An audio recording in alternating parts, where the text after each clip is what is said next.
Ryan! SaltConf rules! Tom, you look so formal. Is that a problem? No. I'm not a suit guy, so I will look a little less formal than you. That's okay. I'm dressed down. I don't have a bow tie. Okay. That was a great reaction. James Bottomley, always in a bow tie. Yes, I know people who do that. That is not my style. Well, that's a great comment. I am formal until the Ask Tom Anything session. Wait, do we have one of those? I believe that's this one. Yeah. Those are terrifying. No, those are awesome because you get the weirdest questions, and that's what makes it fun. And you just have to have the discipline to say, well, I'll pass on this one. Yeah, but I do need to get a little better at passing on them. So these are already open for attendees as well. So the attendees are coming in. So my question is, they may be able to hear us already because I don't see a place to go live. I don't have a broadcast button. Do you guys see anything? Maybe I'll ask the audience. Bradley. Okay, cool. Bradley and Casey, they say they can hear us. So this is the Ask Tom Anything show. I suppose it is. Did I make a prediction SaltConf20 that Ubuntu was going to be acquired? Is that why Bradley is asking this? Ubuntu isn't a company, and Canonical, the company behind Ubuntu, has the benefit of being financially independent. So I don't think they will be acquired. All right, Bradley. I'm really curious what my response to that question was in 2017. Canonical was a different beast back then. They've changed a lot in the last few years. Oh, excellent. That's the right way to play ball, right there. That's it, exactly. That's how you do it. A nice solid Ich weiß nichts. Ich weiß nicht. Ich liebe dich. Das ist eine interessante Frage. And I'm all done. Mein Deutsch ist nicht gut. Mein Deutsch ist ziemlich gut. I doubt that. You doubt that? Yeah, I'm sure your Deutsch is fine, Dirk. I said ziemlich, which means fairly. Oh, I thought you were saying equally not good. No, that's... Well, it's Ich better than spreche Ryan. kein Deutsch.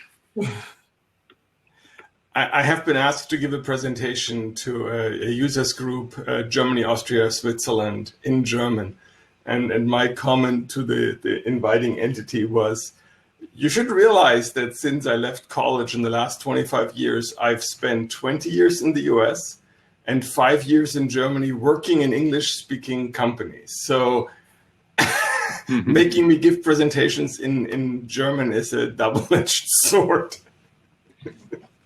We have quite a few people that have joined. Just hang tight. We're going to start maybe just in a minute or two. Thanks for joining. I think we've got several hundred people on, so we appreciate you joining and holding for a moment as other people join. I'll do intros probably in about a minute or two, just to give some more people time to join.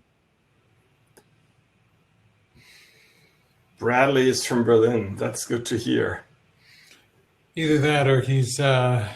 Quoting Kennedy. JFK fan, yeah. Ich bin ein Berliner.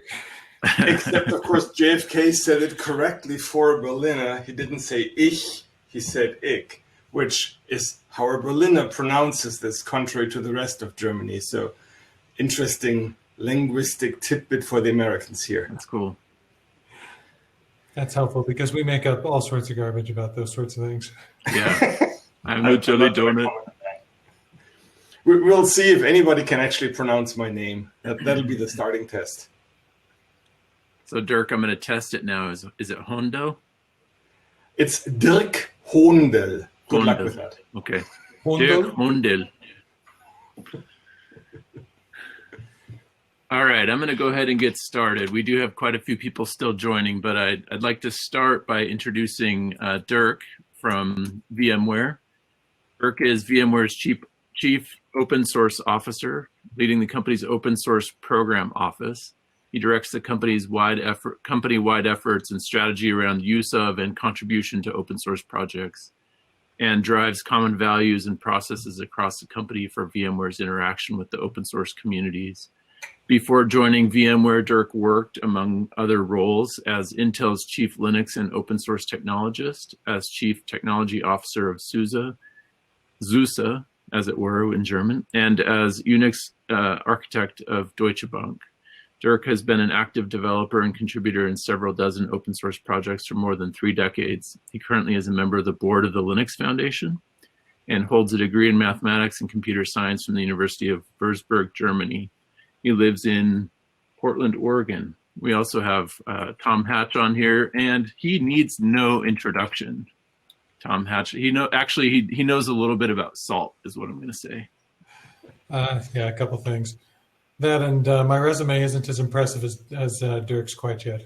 I'm working there. Well, you're not as old as me yet, so keep working on that. Well, I'm going to jump out, and I'll turn it to you guys so you have the floor. Thank you. Excellent. Thank you, Ryan. So I didn't know that my bio would be read. That's always a little awkward because it's phrased for writing, not for speaking. And it sounds so terrible when it's actually spoken. So I've been doing open source for a little over 30 years. I was one of the first contributors to the Linux kernel and got involved in that and then a few projects around that and have done a lot of the carrying, water chopping, woodwork in a bunch of projects, and through my career always stayed involved in open source. And certainly for the last 20 plus years, open source was what I was doing for a living, 15 years at Intel and now the past 5 here at VMware. I still maintain an open source project, actually a couple of them, just to keep my skills live. But in my day job, as Ryan said, I'm a VP at VMware and responsible for our open source program office and the overall open source strategy. It's really wonderful to be here at SaltConf, and I get to welcome all of you to your new host because now SaltStack is part of VMware, and so this is something that VMware will actively contribute to and support over the next few years. And I'll give you a little bit of an overview of what we've done here at VMware, how we look at open source, and then Tom and I will talk a little more about the future. But just as a bit of background, over the last 5 years or so, VMware really has become a leader in open source. And our CEO, Pat Gelsinger, has said it very clearly last year, where he set out the goal for us to be the very best open source company there is. So we have a significant investment in that. And we have a philosophy around an engagement with open source that very closely aligned with how we look at doing business, how we look at software in general. So to us, open source is very much an essential ingredient in today's technology solutions. Open source is where a lot of the innovation happens, and Salt, obviously, is a great example for that. And we are building on top of and with those open source components to create better products to our customers, which very much aligns with what Tom said earlier in the keynote about not trying to co-opt the open source project itself, but creating solutions above it and around it and with it. And that's very much what we do. So we are focused on software that's interoperable and scalable and secure. And we do all this engaging with the open source communities around which we build that software. And our strategy around open source from the get-go has been one of seeing it as a mechanism for innovation, as a mechanism to create and sustain APIs that are compatible and supported across companies, and having a chance to interact in a much more direct way with our partners, with our customers, and often with our competitors, which really helped us make better software in the end. And one of the things that we've done throughout the past few years is shore up our role and standing in the larger open source ecosystem. So we are a platinum sponsor of the Linux Foundation, a platinum sponsor of the Cloud Native Computing Foundation, a platinum sponsor of Cloud Foundry Foundation.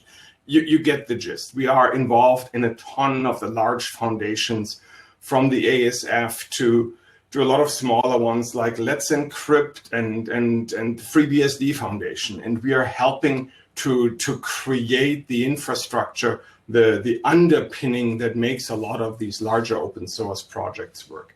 We have released a lot of our own open source projects.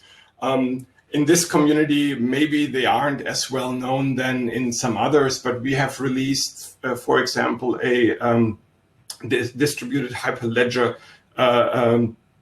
set of algorithms that help with the consensus building protocols to make them more energy efficient. So that's Project Concord. We have released a software design system for JavaScript UIs, Project Clarity. We have created a registry for cloud native computing for containers, Project Harbor. We have created quite literally something like 2,000 projects of various sizes over the years. And quite a few of them has actually been donated into foundations. So of those that I mentioned, Harbor and Concord are now all part of the CNCF. And we have been very actively involved in creating that hard work that is at the back end of a lot of projects. A lot of companies really like to engage in the cool new feature, into the integration into their product, and leave the hard work that makes a project stable, that deals with the build system, deals with bug triage, deals with technical debt, hoping that somebody else will do this. Well, we typically step up and be that somebody else and help make these projects better. And that's really a key part of our strategies.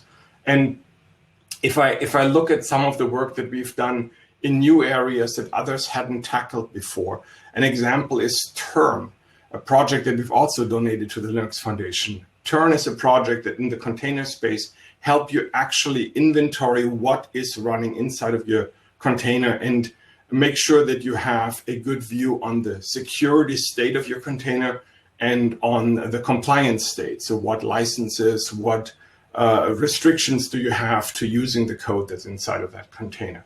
So it's projects like that that really show that we are not just trying to make a quick buck on top of open source, but that we are looking at making the open source ecosystem stronger. And over the past few years, of course, we've acquired a few other companies, not just SaltStack, that have a strong standing and a big role in open source. I think the highlight names that many of you will recognize are Pivotal, Heptio, and Bitnami. All three companies have joined us over the past 2 years. You heard earlier in the keynote from Joe Beda, one of the founders of Kubernetes and one of the founders of Heptio.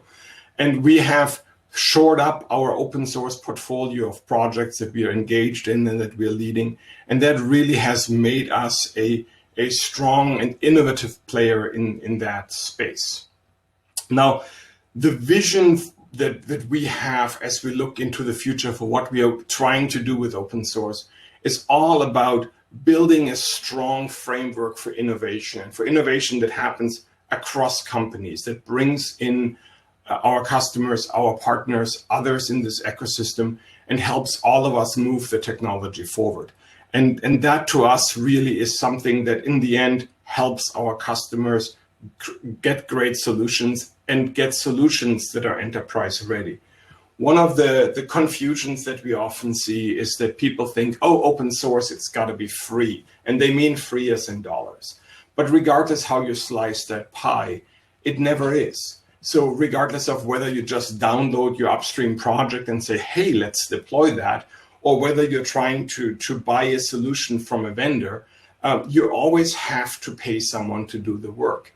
And to us, looking at a pure open source approach where you just take upstream project and do your own engineering is this some assembly required problem where you need to build up the expertise and where you need to understand all the corner cases about scale, about massive size, about distributed data centers, about disaster recovery, backup, availability, and all that. And where our offer to the customer is that we take care of all of that. So we give you the innovative solution that comes out of the open source projects, but we give it to you in a context that gives you all the bells and whistles that you need to then run this into production. And that is very much similar to what SaltStack did with the Salt community, where SaltStack was a company built around that very idea of making the software enterprise ready and offering enterprise features as proprietary software. So with that, I will hand it over to Tom to show a lot more of the SaltStack vision for that. Yeah, thank you, Dirk. So I wanted to kind of start by going into the past a little bit, because back in 2011, I was working on Salt in my basement, and I was asked on the mailing list what my commitment was to open source. And they said, we noticed that there's an LLC. There was an LLC at the time. We didn't incorporate till 2012. But they had noticed that SaltStack was an LLC. And they asked, is this just going to be commercialized? What's your plan? And my response at the time was that I believe in open source. Salt will always be open source, and it will always be supported as an open source project. And I'm very pleased to be able to renew that promise yet again. One of the really big reasons why I was not only comfortable, but deeply excited about being able to work with VMware has to do with the fact that they do have an incredibly deep open source commitment. And I want to begin by echoing some of the things that Dirk said, not only around open source and a commitment to open source, but as we've watched software development, both proprietary and open source, develop particularly over the last decade, I think that we've seen some very dramatic shifts in how we make open source software and proprietary software. We've seen dramatic shifts in the industry. We've seen dramatic shifts in how that software is created and deployed. And we've gotten what I feel is a much cleaner definition of what open source software looks like, where its benefits are, and where it plays with a proprietary software world in a really clean way. And again, this has been something that's been really fascinating to learn over the last decade, as my views also have changed dramatically. I used to look at open source as a really pure kind of the right thing to do, as opposed to looking at it and understanding strategically and tactically what's going on when we look at the larger scope of open source and the larger scope of software development and software engineering. As I built up Salt and SaltStack, I was fascinated to see just how different proprietary software development is from open source software development, and also understanding where its benefits are relative to open source software's benefits. And I began feeling as though I was starting to get answers to questions like why we never got the year of the Linux desktop, and why certain applications became incredibly dominant, but a number of applications just didn't. And so Dirk put it very nicely. When we create open source software, it is almost always a collection of tools, a collection of nuts and bolts that an expert needs to put together. It's very difficult from an open source perspective to solve the last mile problem for software delivery. And this is why that last mile polished solution has so constantly evaded so many specific open source projects. And I'm going to pick on open source desktops for a moment. I'm a huge fan of KDE. I'm running KDE right now. I love KDE. Every now and then I'll go to Twitter, and that's almost the only thing I ever tweet is KDE has a release. Thank you for being fantastic. You guys are brilliant. But the Linux desktop has not become dominant. And the reason for that is I feel very largely that last mile problem. Delivering a desktop to someone takes much more than just creating it. There was a movie that came out back in the 90s called Field of Dreams, where there was this statement constantly said in the film, which was, if you build it, they will come. And that's bullcrap. Absolute bullcrap. It takes so much more than just building something to get somebody to show up. But at the same time, I also learned that building something in open source is one of the most powerful and strongest things that you can do. By building and by creating, you create the momentum to make a stronger community and make a stronger brain trust that can create more. So many of my goals with Salt weren't just to solve automation problems, but to create an innovation engine, to create something that could give me insight into how infrastructures work, into how people are solving problems. And so again, it's very easy to look at open source and wave the flag of freedom and wave the flag as freedom as in being, or free as in freedom and free as in beer, instead of looking at it from what I would argue would be a deeper understanding of what's going on. Open source is an incredible innovation engine.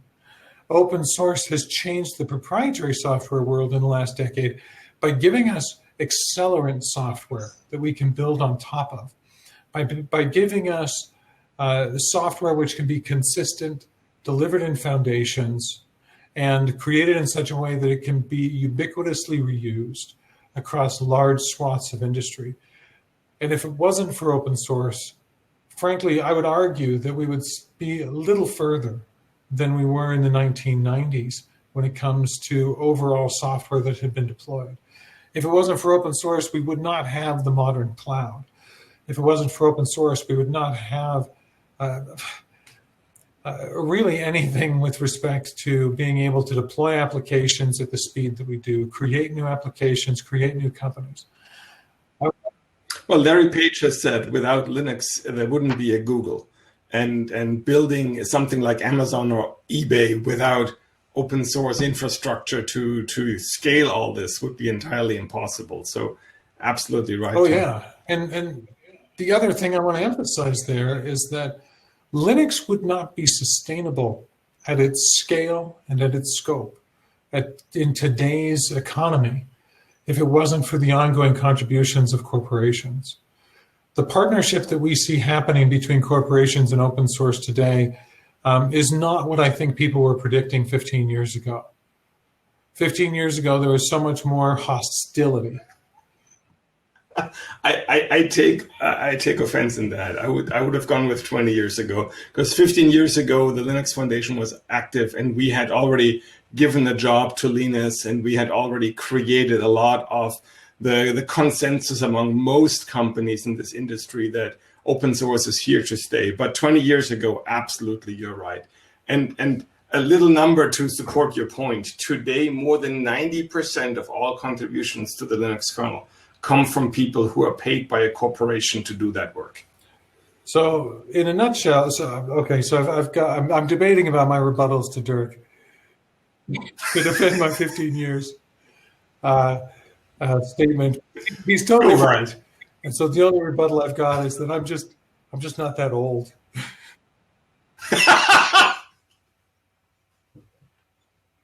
So 20 years.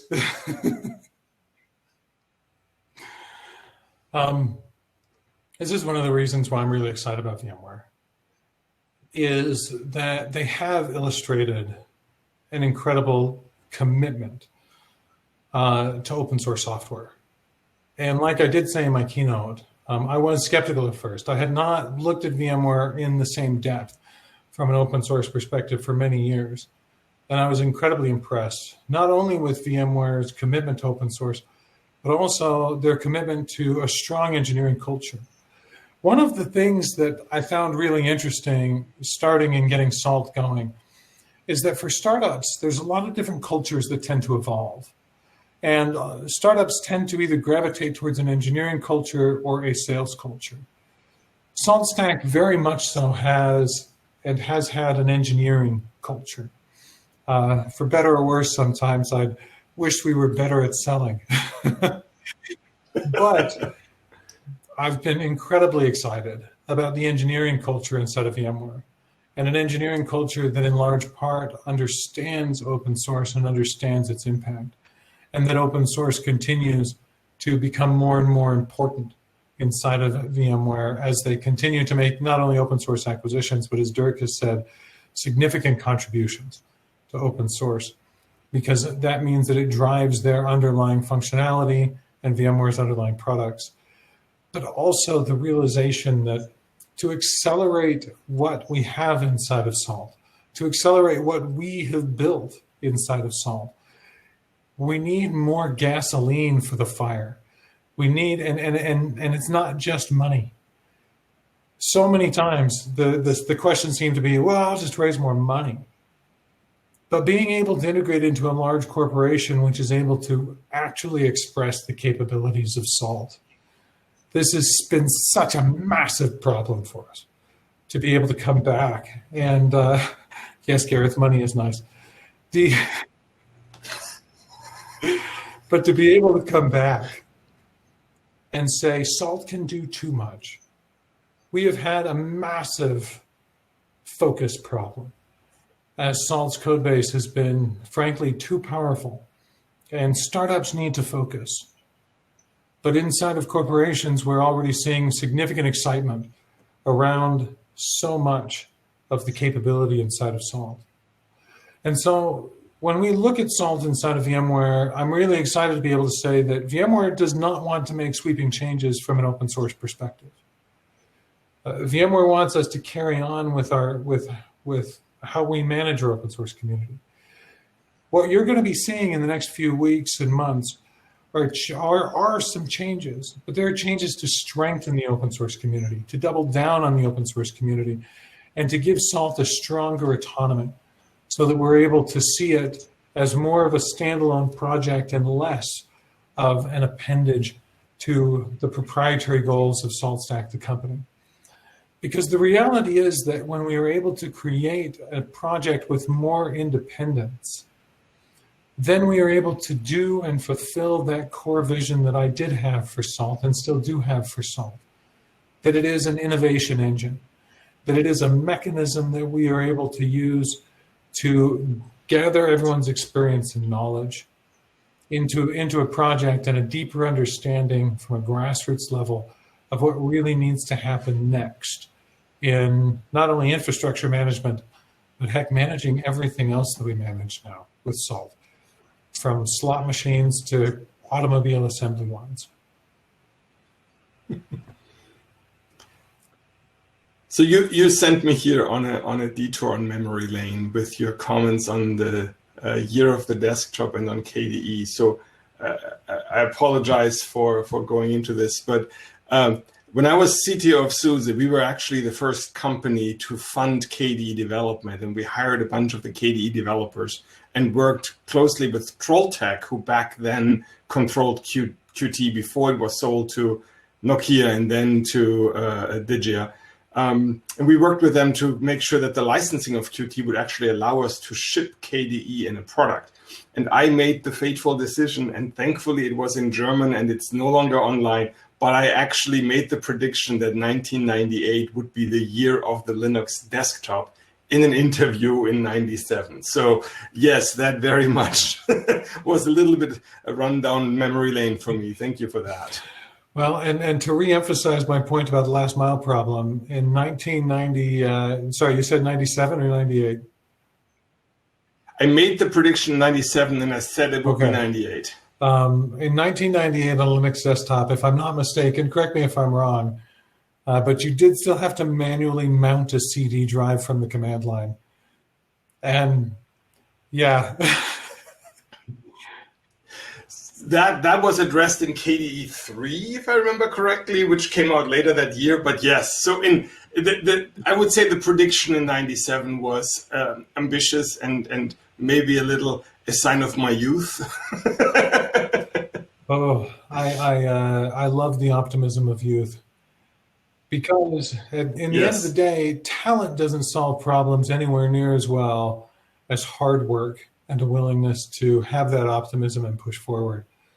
And sometimes we have to look to those younger than us who aren't quite as burned out by the world yet, to be willing to just push through the muck and make KDE 3, which was beautiful. I loved KDE 3. KDE 3 was the one that looked very much like Windows. There was the big switch that it looked so much like Windows 95. A lot of people hated it, and that's when a lot of people switched to Gnome. But we're talking about the wrong thing. One of the things that we wanted to do was open it up for questions from the audience, because I assume that a lot of people here in the audience might have questions about VMware, Salt, the community, the future of where this is all going, what we are planning to do, what we're expecting not to do. So, yeah. Someone says it was like XP. No, I think KDE 3 really tried to be like Windows 95. It then reverted back to look more like XP, to be honest. But no, KDE 2 totally looked like XP. Anyway, questions about VMware and SaltStack, and we'll take them in chat. Hence my switch to Gnome. Yes, I know. I talked to Nate Friedman and Miguel de Casa, who were the founders of Gnome. Nate is now the CEO of GitHub, for crying out loud. I talked to them about that early divisiveness. Okay, let's see. That UI is very annoying, that the last question is always covered by the pop-up of somebody who joined the session. As VMware expands the open source portfolio, how do you think it will spill over to other things in VMware other than vRealize? So today, every single VMware product contains open source projects. There is not a single one that isn't built around open source projects. Things like OpenSSL, things like a ton of libraries that we use to build our products. And we have a fairly sizable share of products that build very much are a commercial version of an open source project. We have VMware integrated OpenStack. We have the Tanzu product portfolio around Kubernetes and cloud native environments. So we have a ton of products that are very much built around open source projects. And vSphere 7 actually integrates Kubernetes into the core of our core product, so that you can manage containers as primary entities in your vSphere environment. So I think almost everything that we do today has an open source angle, and vRealize is far from the first one to do that. Okay, next question. So I'll answer Dave Evans' question, where he says, Tom, we talked once about redesign of core SaltStack several years ago. So a few years ago, I did start working on a project which has evolved into what is POP. And that was partially, there was an idea around a redesign of Salt using POP components. Now, that investigation over the last really 18 months has led me to conclude that that would be too much of a lift and shift, and that the benefit would not outweigh the cost. Now, with that said, my next talk that I'm giving is on POP and is on plugin-oriented programming. VMware is showing significant interest in the POP projects that we are currently developing. And there is a lot of interest around particularly ITAM and Heist and Tiamat. And so the benefit of looking at things from a compartmentalization of Salt into this whole POP ecosystem, which is beginning to evolve, we're getting a lot more community traction around POP, a lot more excitement around this different approach to open source and open source distributed development. So what I am going to say is, no, we're not looking at a Salt redesign, but the components that we're building inside of POP are going to be accessible to Salt. And so Salt, for instance, can call directly to ITAM to execute cloud and stateful routines, but ITAM can also be run independently as a standalone ITAM-potent language. And similarly, Heist can be used to deploy and manage Salt, but we're expanding Heist to be able to be a more generic ephemeral agent management system. So little column A, little column B. But no, we're not doing a major overhaul redesign of Salt. Oh, and then the question from Casey, he just rephrased it. I think that's also going to you. Oh, okay. Right now, there are no plans to open source the enterprise platform that is being sold through SaltStack. Now, the enterprise platform in and of itself is being integrated into vRealize, and we're very excited to be able to deploy vRealize with that platform. The other thing that I want to say is we don't have a super ironed out long-term plan around open sourcing that particular code base. And so I cannot give you a solid long-term answer to that problem. What I can say is right now it is being integrated into VMware products. We're very excited to be able to deliver it with VMware products, particularly inside of VRA. And we feel that's going to be a fantastic accelerator. So this is a question that when I joined VMware 4.5 years ago, I was asked a lot. Very much this assumption of you take a commercial product and then you open source the code base and somehow that creates value. And typically the opposite is true.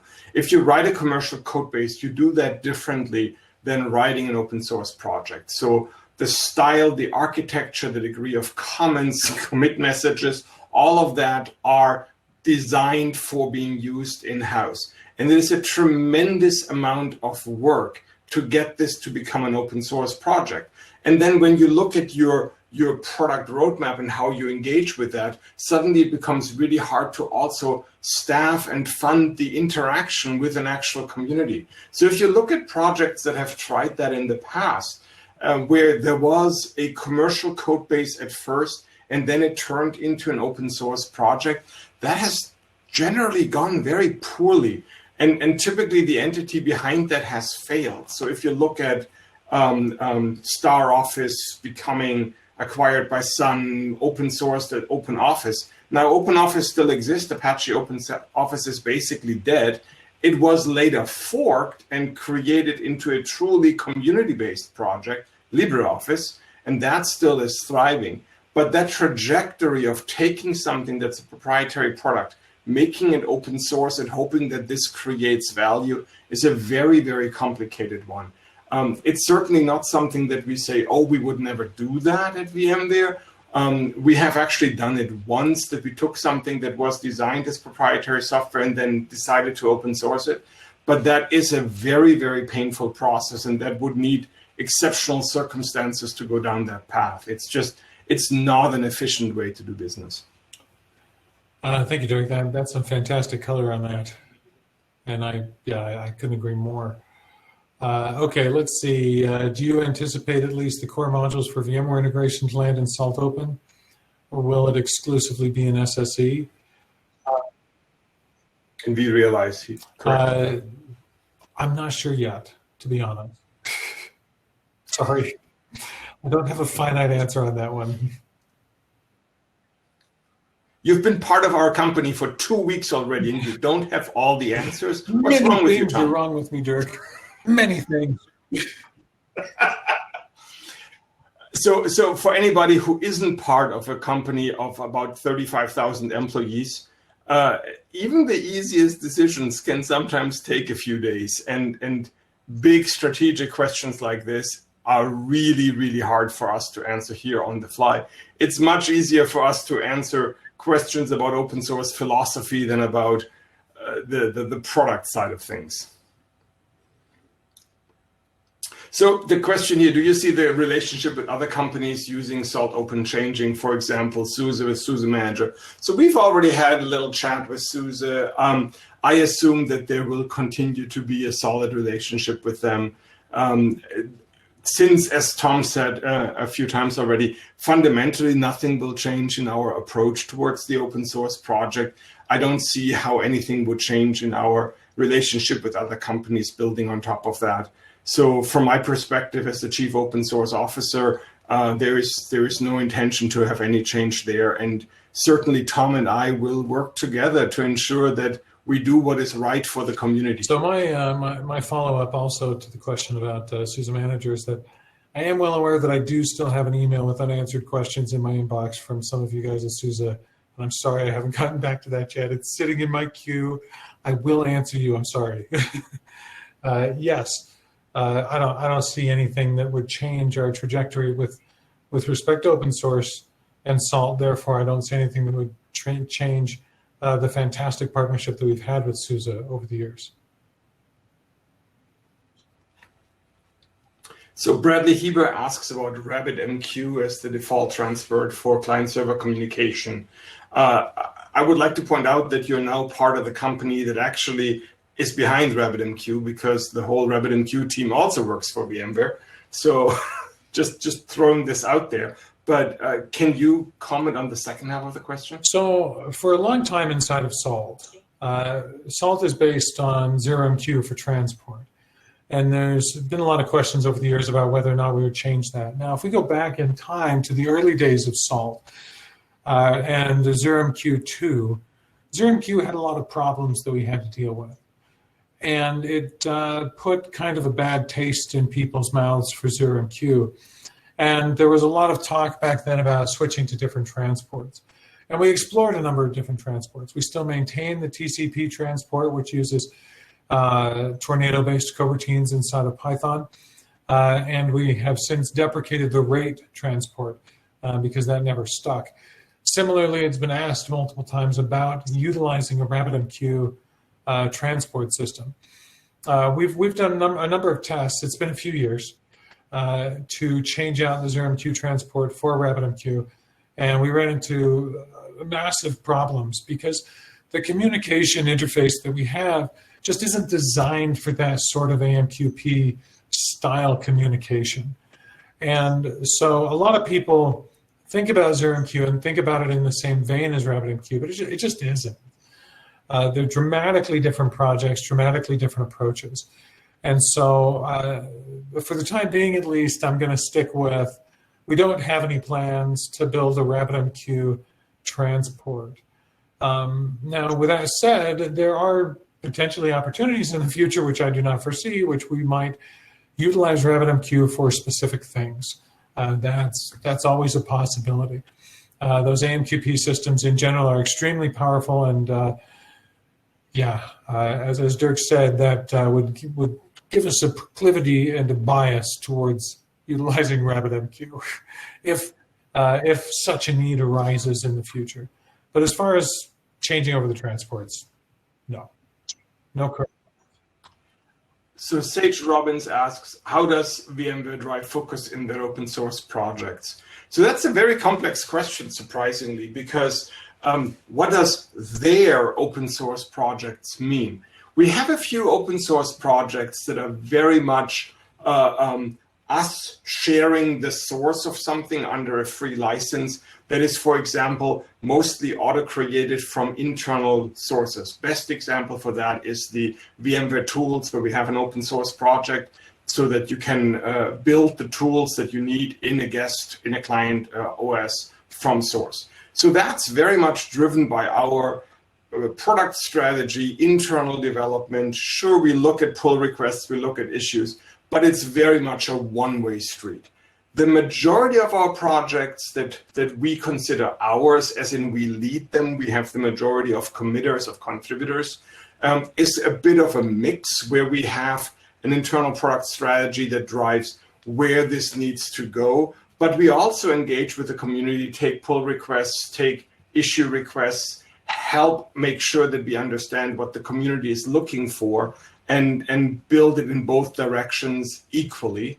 And then the vast majorities of the projects that we engage in are projects that have a community that is fundamentally external to us. So even our own projects that we started and then donated into foundations like Harbor or Turn or OVS or a few others, even for those, we think of them as being third-party projects, projects that are fundamentally controlled by their own community. And that's how I look at Salt. And so there, the interest is primarily what does the community want to do, what helps the community get stronger, how can we push forward what's happening there, and then layer on top our desire, what we want to see for our products, and then fund that work on our priorities by throwing engineers at it without trying to overwhelm the desires of the broader community. So that's on a range how we look at open source project and how we look at engaging with them. I hope that answers your question, Sage. Thanks, Dirk. Let's see, Elias has a question. There are some known weak spots of the open source project: consistency across modules, documentation, half-dead, older, unmaintained modules. So documentation of a project that size is, actually, let me back up. Yes, there's always going to be weaknesses. There's always going to be things that we need to address. We have made significant strides, I'm going to say, really over the last 2 years inside of SaltStack to address some of these problems in a bigger way. We've seen a significant uptick in community contributions as well as overall code development and deployment. It's been really fantastic. And we've begun to really get our arms around some of these problems in a bigger way. Now, with that said, yes, we plan on continuing to move forward to strengthen SALT and strengthen the project overall. And so what this boils down to, if I kind of step through some of these, we've got consistency across modules. Yes, there's been some organic growth over the years. We definitely want to create greater consistency across modules. This is something that we're also experimenting with as we continue to build out new systems, that all of those new systems are more closely adhering to naming conventions. This is one of those aspects. Also, there's a concept inside of POP called contracts that I would really like to figure out if there is a way to get that into SALT eventually, which makes it so that it's easy to enforce consistency across virtual named interfaces inside of the modules. Next, when it comes to documentation, there are certain areas of our documentation that are fantastic and certain areas that have long struggled. Those areas of documentation that have struggled have been more of the introductory components, but also documenting more of the fringe and less actively used modules. We definitely have pushes that are ongoing to document those more fringe modules, and we have made significant progress, I'm going to argue, in favor of things being easier to use from the get-go and easier to understand and easier to get going. So yes, we have been and will continue to improve the weak areas of the SALT project.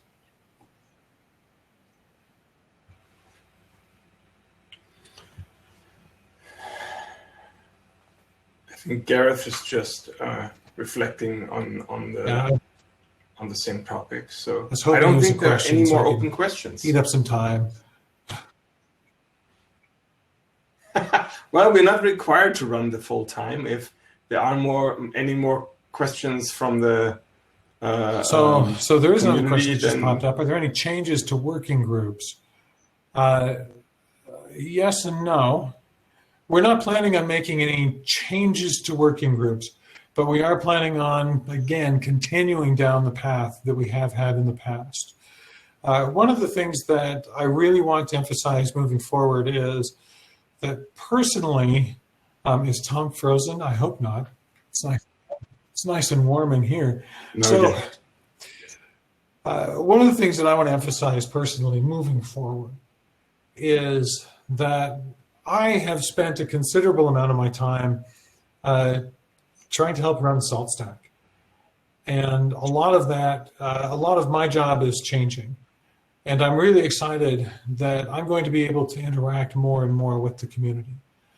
We've made some changes with respect to how we plan on managing the community, and which is why I was excited to announce that Janae Andrus was going to be our new community manager. We had a lot of questions come up. We had a lot of questions come up when during the transition about how community would be managed. And the level of outreach and communication that we're going to be committed to is going to be accelerated significantly. The level of communication that I'm personally committed to be involved in has gone up significantly. We're hoping to do things like try to yet again revive Salt Air so that we have ongoing weekly announcements and summaries of everything that's happening in the community, as well as video tutorials, so that again we have these ongoing active communications happening. So really, when it comes to working groups as well as community outreach, the goal is to have more communication, more information, more working groups, and more commitments, and that those working groups will stay active and continue to grow. We've worked very hard to take those working groups from just a few people showing up occasionally to having strong commitment from members of the community in driving major features forward. So yeah, I'm excited about the working groups. They will continue on in a strong way. So one of the questions here from Gary was, more broadly, do you anticipate SaltConf to continue or being rolled up into VMworld? So VMworld is pretty much a beast. I think we had more than 140,000 people registered for VMworld this year, compared to the, I don't know, about 700 people for SaltConf. I think those are very, very different events. I'm obviously not in charge of marketing, but I would be very surprised if we were to give up on something like SaltConf. We certainly continued the Spring 1 event, for example, that still is the core of the Spring community, which we acquired through the acquisition of Pivotal. So my expectation would be that in some shape, this event will continue. It may change. There may be a different platform, a different focus, things like this. But certainly I would be very surprised if this rolled up into VMworld. Sage asked anything about item read the docs. Yeah, so we have done some work on standardizing documentation visibility across POP projects, so that we're able to merge documentation and make documentation smoother there as well. So one of the big concepts inside of POP is app merging, which makes it a lot easier to make pluggable interfaces that are strewn about and more easily distributed develop. And so, yes, we are planning on moving forward along those lines. Okay, were there any others in here that haven't been answered? Looks like Sage answered Eric's question, which is good because I don't have enough context to give a really good answer to that question. There's Ryan. Hey. I'm back. Yeah, we really appreciate everyone's involvement. Lots of good chat, lots of good questions. Thanks, Dirk and Tom, for fielding everything from the history of open source to where we're at today and where VMware is going. So really appreciate you guys. And I imagine, Tom, you'll be around today for people to continue to chat with you. You have several other sessions. And Dirk, thank you so much for your contribution in this session, for VMware's contribution to open source. And we look forward to working with both of you in the future. Thank you, guys. Thank you. Thanks, Ryan. Yep.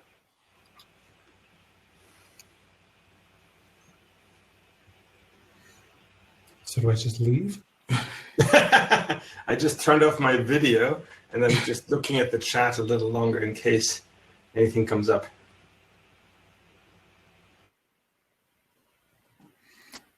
Oh, Brooke is thanking for a live presentation. You are welcome. Although I must admit, canning things can be a little easier, if you may have noticed from the keynote. That was certainly not live.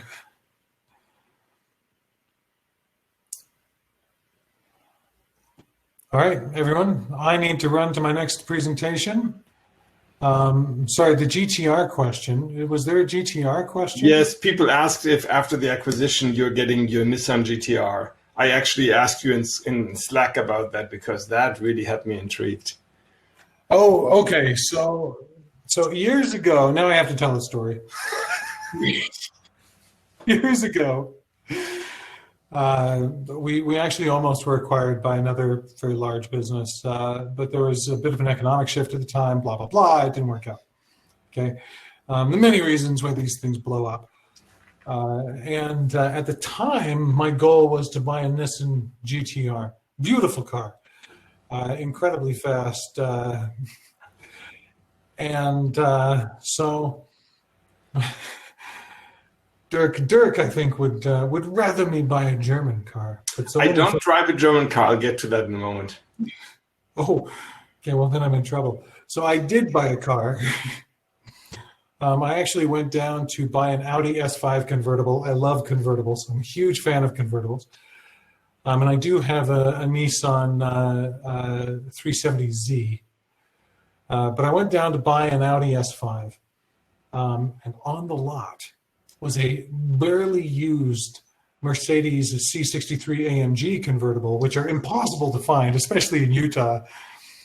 And barely used means that it's lost, 40% of its price.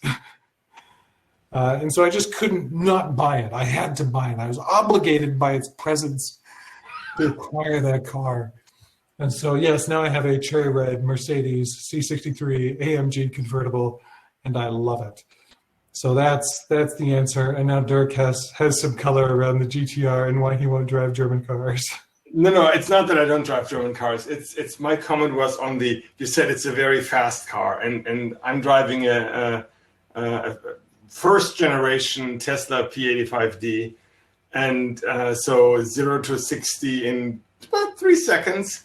That's a fast car, and most of the turbocharged engines, once we go past 60, will pass me. Of course, because the electric motor just can't get enough power from the battery anymore. But the part of acceleration that you really get to enjoy usually is 0 to 30, 0 to 50. And that's where the Teslas are an amazing amount of fun, to be perfectly honest. The Teslas are incredible, and I love them. And they don't have a convertible. That's why Linus doesn't have one. Linus also drives a Mercedes convertible for that very reason, because he loves a convertible and can get one from Tesla. Oh, yeah. I mean, there's so much to be said for a convertible. And the Audis and the Mercedes, you can put the top up and down up to 30 miles an hour, which makes it so much easier. Have I mentioned that I live in Portland, Oregon, where, it rains? Linus lives here too, which is the funny part. And I have given him a lot of crap, but in his defense, he bought the car while living in California. Anyway, we are going totally off topic, which is wonderful. But I think our session is actually ending. So pleasure chatting with you, Tom. I've got to get into another session. All right. Thanks, Dirk. Bye. Bye-bye. Believe